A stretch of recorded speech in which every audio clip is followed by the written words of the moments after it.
Hello everyone, welcome on this Tuesday evening, October 17, 2017. Last night I covered all the Western Conference. I was kind of been behind on my videos, so now that I've got all the divisions covered, I'm going to cover conferences now. I'm going to start this video is going to be Eastern Conference. This is going to be fun to try to figure out, because 1 and 2 could be one of those. It could flip-flop either way. So let's get going. The top 8 teams, this is going to be tough. But we're going to start first. I think Boston Celtics are going to win the conference. Now, I know y'all are going to be like, what in the world? I'm trying to see my past videos. I don't remember what I predicted, because my predictions may have changed, but within the divisions. But I'm going to be like, so this could be a change from what last time. So be prepared. But I think Boston Celtics will win the conference. I just think people may look at me and think I'm crazy here, but I actually love that they got Kyrie Irving. And then they got Gordon Hayward in free agency, so I kind of like those moves. I didn't like that they got rid of Avery Bradley, though. I mean, I think you should have kept either Bradley or Crowder, one of the two. But I guess, they're doing it to clear some cap space, to get, to go for Kyrie and Gordon Hayward. Gordon Hayward scored 22 points, I think 5 rebounds and 5 assists last year. I forget what Kyrie did, but Kyrie wants to be the man. I think he can be the man in Boston. I think he can actually be the first option. I think he's got a possible chance of being an MVP candidate this year. I don't see why he can't go out and drop 25 to 30 points a game. And maybe 5 or 6 assists. They got Gordon Hayward. You got a big three of Kyrie Irving, Gordon Hayward, and Al Horford. And that's pretty good. And I also like that they drafted Jason Tatum. I think that's going to pan out eventually. I mean, right now he's probably going to be first guy coming off the bench. If Gordon Hayward goes down with injury, or you get some foul trouble, you got Tatum, and I think Tatum could be a very good two-way player. I think he'll be one of the best players in this draft. I wouldn't even be surprised if you wanted to start. This may be crazy. You start Tatum, put Tatum at power forward. I don't know. I mean, a lot of teams are going small now, so why not? I kind of forgot who they have put in power forward, but Marcus Morris, I think, maybe, because they picked him up from Detroit. They may go with him at power forward, probably. Which is all right. He's not great, but he's an okay player. You got Al Horford, Marcus Morris, Gordon Hayward. You got either, I'm not sure, 2 guards going to be probably Jaylen Brown or Marcus Smart. And Marcus Smart, he's tough-nosed, man. He's tough-nosed on defense. Still needs to work on his offensive game, but I don't see why Boston. Like I said, 1 and 2 is going to be tough. I think 1 or 2 could flip-flop. It could go Boston or Cleveland and Boston. But I'm going to go with Boston Celtics winning the whole conference, because, well, of chemistry for Cleveland. And number 2, I'm going to go with Cleveland Cavaliers. They picked up Dwayne Wade, which, if he can be healthy, it's going to be nasty. Derrick Rose, if he can be healthy. He's not going to be MVP Rose, but Derrick Rose is going to go put up 15 and 6 or 7. But if he comes off the bench and even puts out good production, that's good. And Isaiah Thomas, but he won't be back, I think, till like February, so you probably got to have Derrick Rose starting, and you got Dwayne Wade starting, LeBron starting, Jay Crowder, and Kevin Love is going to start at center. That's going to be crazy. I don't know. I think you're going to have some chemistry issues, which is why I can't see Cleveland winning this whole conference. J.R. Smith's not happy about Dwayne Wade getting the starting spot. Actually, I would have gone with Dwayne Wade. So I would go with Dwayne Wade starting because J.R. Smith, to me, is one of those guys. He'll have a hot game and then he'll go have two or three bad games. He'll have a hot game and go have 2 or 3 bad games. He's not consistent enough for me, you know? When J.R. Smith can get going, though, he can get going. I think he could be a possible 6th Man of the Year candidate. But when he gets going, he gets going. But he usually only has it for a game or two. He might have 2 good games and he'll go have 3 or 4 bad ones. So it's very rare to me. I think he has 2 good games. I mean, then they got Jay Crowder, and I like that because now you got Crowder out there. So you can kind of give LeBron a little bit of rest. LeBron's getting up there in age, but he still can ball. So, but I mean, LeBron needs to have his minutes cut back. You know, he plays too much, like 38, 40 minutes a game. And maybe if he's down to 32, 35, but you got to be able to trust the second unit, which I think Jay Crowder's going to help. Man. Cleveland, though. The chemistry's going to be the issue. But I think they'll go back to the NBA Finals, despite they have chemistry issues. But they ain't going to beat Golden State. I don't see them beating Golden State unless D Rose is healthy, Dwayne Wade's healthy, and Kevin Love somehow works at center. That's the only way I can see this. And Tristan Thompson coming off the bench, I'm not a fan of it, really. I'm just not a fan of it. I mean, I was never really sold on Tristan Thompson offensively, but defensively, I love him. You know, he can get you some rebounds and some blocks, and that's pretty good to have come from your center. And Kevin Love, well, I can get you some rebounds and get you 20 and 10 probably, or 18 and 10. He doesn't get you many blocks. Now, he did step up defense a couple finals ago, and he needs to play like that. So, Cleveland to me will finish second. Oh boy, who is going to finish third? This is going to be fun.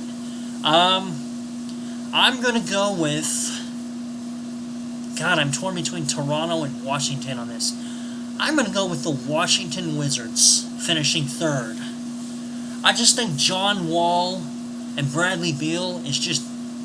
If both of them out there healthy, that's just an amazing backcourt. I would say in the Eastern Conference, that's the best backcourt in the Eastern Conference.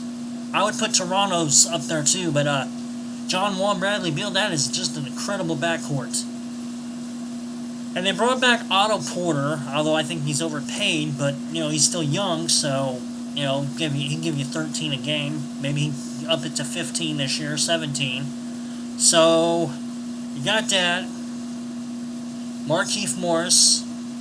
Then you've got Marcin Gortat. I do like the signing of Jody Meeks. Granted, he can be healthy. That is going to help their bench. He's got to be healthy, but if he's healthy, that is going to be some sick play off the bench. I think he could be a 6-man candidate too. So I'm going to say Washington Wizards finish third. Who's going to finish fourth? I'm going to go with the Toronto Raptors. The backcourt of Kyle Lowry and DeMar DeRozan, along with they brought back Serge Ibaka. That's a nice 3 right there. That's a very nice 3. Serge could stretch the floor. I want to see Jonas Valanciunas. He's got to step up. They also got CJ Miles, so that could open up some floor too. You know, say DeRozan or Lowry or want to attack the basket. Well, you got a 3-point shooter out there now. So Toronto, while they're not going to go to the finals because I just don't trust Kyle Lowry in the playoffs, and you know, I think they will finish fourth. This is where it gets tricky. 5 through 8 is very tricky because, like, the first 4 in the East, simple. But it could be up for grabs. But the 5th, oh my goodness. I am going to go with the Philadelphia 76ers. Y'all be like, what? Now I'm basing this Joel Embiid healthy for 60 games. I'm basing that. I'm hoping that he at least gets to play 60 plus games. 50 at minimum. I'm hoping I hope he get to play all 82 games. Because I'll tell you right now, Joel Embiid healthy, he is going to be up there with Karl-Anthony Towns as one of the best centers. I can't wait to see what Ben Simmons does. Markelle Fultz. They added J.J. Redick, who shot, I think it was 87-something% in the preseason. So he's going to really open up things for Philly. And Dario Saric, I like that. I want to see Jahlil Okafor step up. If not, he could be an okay trade piece, maybe. But I just believe the Sixers are coming. They're not going to be first this year. But if they could be healthy, they're going to be fun to watch. They're going to be a lot of fun to watch this year. And I think next year they're going to be even better. As long as you got Embiid healthy. And you got, well, to me, he's not Joel Embiid. Is it Rashawn Holmes? He seems like he's pretty good. I don't get to watch enough Sixers. I do like the Sixers. I just don't get to watch enough of them. I need to get the league pass. I'd love to watch all these teams. But I think the Sixers are going to surprise me. They're going to finish 5th. Now, 6 through 8. Like I said, it's getting tougher and tougher and tougher. Because I've already got 3 in the Atlantic. 6th. I'm going to go with... Oh, it's going to be tough because I'm looking at...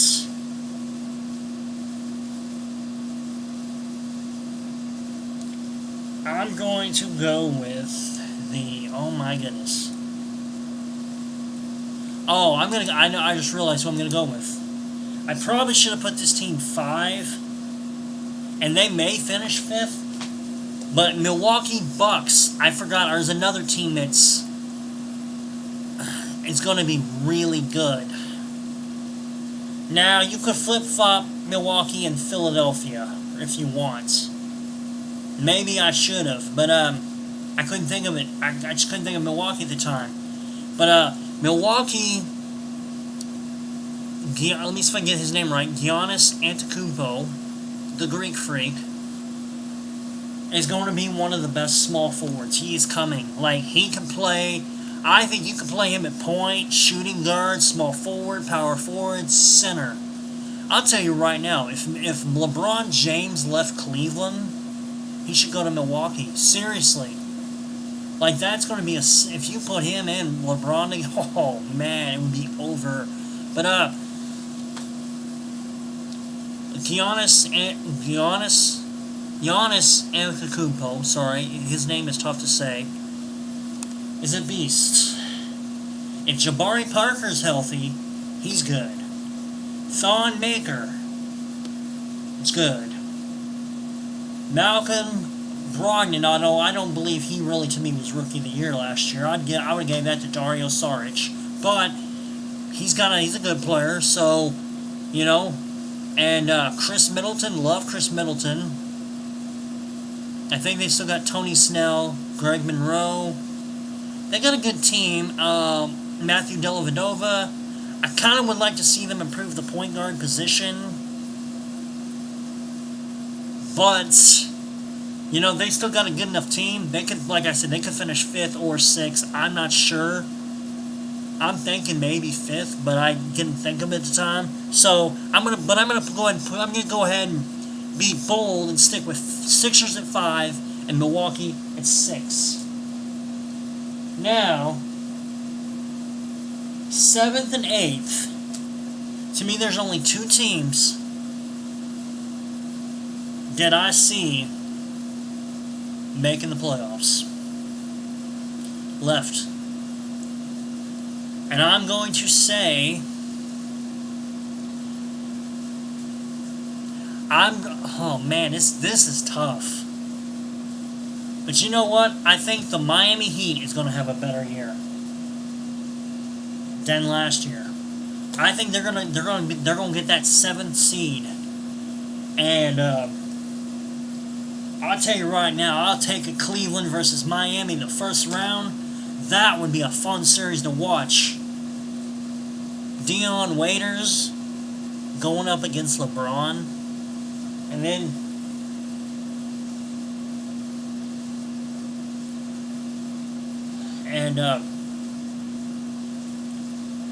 so Dion Waiters, and you got Hassan Whiteside, who's can go out and get you double-digit rebounds, probably 15 points, and about 3 blocks a game. This guy could block shots. This guy was out of the league, 3 years or something, and just came back. He's like the person that disappeared, and then all of a sudden, 2-3 years later, just reappears. Of course, he was in Sacramento, which they cannot seem to develop their players right. I don't know what it is with that team, but somehow Whiteside just resurrected his NBA career, and he has become one of the best centers in the NBA.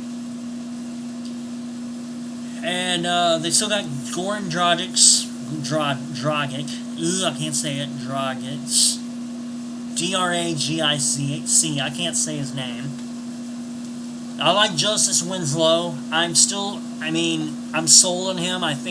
He's got a chance to be a star. I don't think he's going to be up on Kawhi Leonard's level, but I think eventually he'll get up to 15, 17 a game stuff. I like him. Wayne Ellington, good shooter off the bench.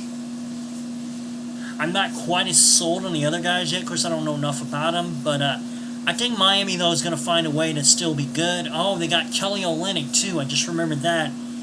I love that signing. I think that's a great signing. Coming off the bench.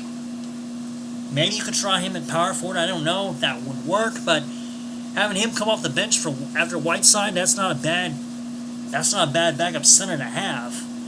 So Miami Heat will finish 7th. This is where some of you are going to think I'm crazy. But I'm going to go with the Charlotte Hornets in the 8th spot. I just think that Kemba Walker is going to play great again. They picked up Dwight Howard. Now, I used to be a huge Dwight Howard fan. I'm not as much anymore. I still think, though, he's got a little bit left in the tank. He might get 14 and 10. He can definitely rebound.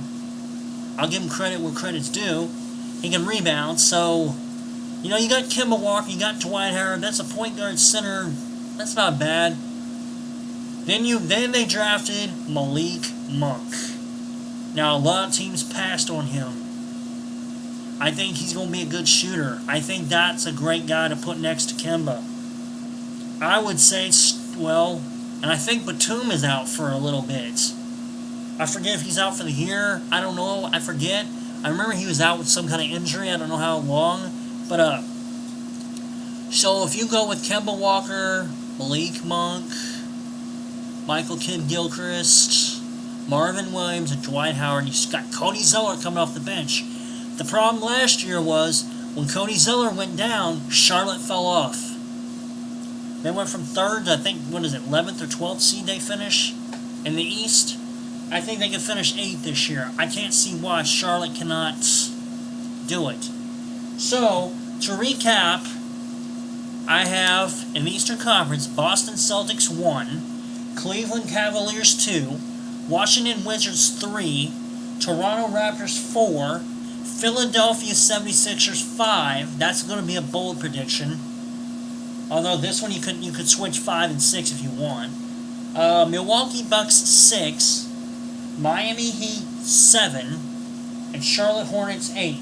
Now, if you had the playoff matchups, and if I'm correct, round 1 would be Boston versus Charlotte, and Cleveland versus Miami. That would be a very exciting series. Washington versus Milwaukee, another exciting series. And then Toronto versus Philadelphia, that could be interesting.